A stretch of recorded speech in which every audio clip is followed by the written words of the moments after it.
ফ্রান্সের বিপক্ষে ব্রাজিল সবশেষ মুখোমুখি হয়েছিল ২০১৫ সালে। ফিফা ইন্টারন্যাশনাল ফ্রেন্ডলি ম্যাচটিতে ইউরোপিয়ান জায়ান্টদের বিধ্বস্ত করেছিল সেলেসাওরা। স্টাদ দ্য ফ্রান্সে রাফায়েল ভারানের হেডে প্রথমে এগিয়ে গিয়েছিল স্বাগতিকরাই, তবে অস্কার, নেইমার জুনিয়র ও লুইস গোস্তাভোর গোলে ঘুরে দাঁড়িয়ে ৩-১ ব্যবধানে জয় পায় ব্রাজিল।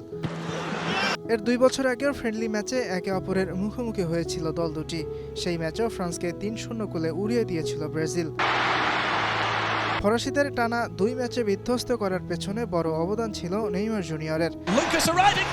২০১১ সালের ফ্রেন্ডলি ম্যাচে ফ্রান্সের কাছে সেলেসাওরা হারে ১-০ গোলে। সেই ম্যাচে দলে ছিলেন না নেইমার। ব্রাজিলের ইতিহাসের সর্বকালের সর্বোচ্চ গোলদাতা তখন ব্যস্ত ছিলেন দক্ষিণ আমেরিকার অনূর্ধ্ব-২০ চ্যাম্পিয়নশিপ খেলতে।